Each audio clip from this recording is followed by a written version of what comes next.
नमस्कार। आज की इस वीडियो में हम जानेंगे साइटिका पेन के बारे में कि साइटिका पेन क्या होता है और ये क्यों होता है और इसके जो सिम्टम होते हैं क्या क्या होते हैं और क्यों इसमें लोगों का दर्द इतना बढ़ जाता है कि लोग इसमें चलने फिरने में असमर्थ हो जाते हैं और ऐसा उनको लगता है कि उनका जो कमर है और उनका जो पैर है उसमें एक करंट जैसा हमेशा क्यों दौड़ते रहता है। तो इस वीडियो के माध्यम से हम एक एक चीज को आज जानेंगे कि साइटिका क्या होता है। जानते हैं कि साइटिका होता क्या है। तो साइटिका किसी प्रकार का बीमारी नहीं है बल्कि ये एक सिम्टम है जो हमारा साइटिक नर्व होता है अगर वो कहीं भी कंप्रेस हो जाए या दब जाए किसी कारणवश से उसी को हम साइटिका बोलते हैं। तो ये हमारा साइटिक नर्व होता है जो कि हमारे लोअर बैक से स्टार्ट होकर के पूरे पैरों में सप्लाई देता है और ब्लड सर्कुलेशन को बढ़ाता है, जिसके कारण क्या होता है कि हमारा जो पैर होता है हम उसी के कारण मूवमेंट कर पाते हैं। जो भी हमारा चलना उठना बैठना होता है वो साइटिक नर्व कहीं ना कहीं हमारा मददगार होता है जो कि हम इस प्रकार की मूवमेंट कर पाते हैं। अब हम बात कर लेते हैं कि ये जो नर्व का कंप्रेशन होता है या दबाव होता है वो किस कारण से होता है। तो इसमें सबसे पहला कारण होता है हमारा स्लिप डिस्क का होना। स्लिप डिस्क अगर आपको हो जाए तो ये क्या करता है कि स्लिप डिस्क अपने जगह से जो जेल और रिंग्स होते हैं वो थोड़ा सा स्लिप होकर के साइटिक नर्व को दबाने लगते हैं। ये वर्टिब्रा जो आप देख रहे हैं इसी के बीच में हमारा होता है डिस्क। अब ये डिस्क क्या होता है कि अपने जगह से स्लिप होकर के इस नर्व को कंप्रेस करने लगते हैं।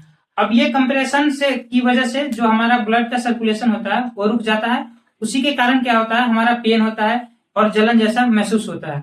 अब स्लिप डिस्क में भी हमारे 4 तरह की कैटेगरी होती है, जिसमें हमारा पहला होता है एनुलर टियर, दूसरा होता है हमारा डिस्क प्रोट्रूजन या डिस्क बल्ज जिसको बोलते हैं, तीसरा हमारा होता है डिस्क एक्सट्रूजन या डिस्क हर्निएशन जिसको बोलते हैं, और चौथा हमारा होता है डिस्क सिक्वेस्ट्रेशन। चौथा जो हमारा होता है वो होता है सिक्वेस्ट्रेशन। चारों बीमारियां अलग अलग होती हैं। इसमें सबका जेल का कैटेगरी होता है कि जेल कितना परसेंट बाहर आया हुआ है और कितना परसेंट नर्व को कंप्रेस कर रहा है, और अलग अलग इतना अगर ज्यादा आपका डिस्क का हर्निएशन होगा या बल्ज होगा उतना पेन आपको ज्यादा होगा। तो अगले वीडियो में हम बात करेंगे जो मैंने आपको स्लिप डिस्क के 4 स्टेज बताए थे उसके बारे में मैं बात करूंगा। आज करते हैं दूसरा कारण क्या होता है कि साइटिका नर्व दबता है। दूसरे कारण में होता है कि हमारा जो स्पाइन में जो मनके होते हैं और लोअर खास करके जो लोअर बैक में मनके होते हैं जैसे L4 L1 से लेकर के L5 तक और S1 जो भी हमारा सेक्रम का एरिया होता है उसमें क्या होता है कि एक दो मनके क्या होता है कि आगे या पीछे की तरफ शिफ्ट हो जाते हैं। अब शिफ्ट होने से क्या होता है कि जो हमारा स्पाइनल का केनाल होता है वो नैरो हो जाता है और नैरो होने के कारण क्या होता है कि इसको कंप्रेस करने लगता है। तो हमारा दूसरा कारण होता है हड्डियों का आगे या पीछे की तरफ शिफ्ट हो जाना या खिसक जाना। तीसरा हमारा जो मेजर कारण हो सकता है वो होता है हमारा पेरिफॉर्मिस सिंड्रोम, जिसमें क्या होता है कि हमारा हिप का मसल्स टाइट हो जाता है, उसके कारण भी साइटिक नर्व प्रेस होने लगता है या दबने लगता है, उसके कारण भी आपको साइटिका का पेन हो सकता है। तो जैसे कि मैंने ये 3-4 चीजें आपको बताया, और एक कारण और हो सकता है जो होता है हमारा सूजन या टाइटनेस। अगर बॉडी में कहीं भी आपको चोट लगा है तो उसके कारण बॉडी क्या कर लेती है अपने उस एरिया में स्वेलिंग इकट्ठा कर लेती है, उसके कारण भी आपको पेन या जकड़ाहट जैसा फीलिंग महसूस हो सकता है।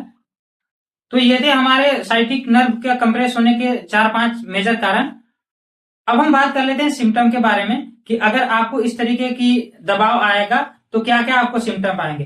पहली बात तो आपको कमर में तेज दर्द होगा और कमर हमेशा अकड़ा हुआ रहेगा। दूसरा आपको क्या होगा कि कमर के साथ साथ आपको पैरों में भी वो दर्द कभी कभी ट्रेवल करेगा और इतना दर्द ट्रेवल करेगा कि आप जैसे ही 2-4 कदम चलेंगे आपको बैठने का मन करेगा। और तीसरा सिम्टम हो सकता है जलन या झंझनाहट। अगर आपको भी इस तरीके के सिम्टम अगर 1-2 हफ्ते से ज्यादा हो गए हैं और आप भी चलने में असमर्थ हो गए हैं, 1-2 हफ्ते आपको टाइम हो गए हैं इस पेन को झेलते हुए, तो आप एक बार हमसे संपर्क कर सकते हैं और आप अपना ट्रीटमेंट करा सकते हैं।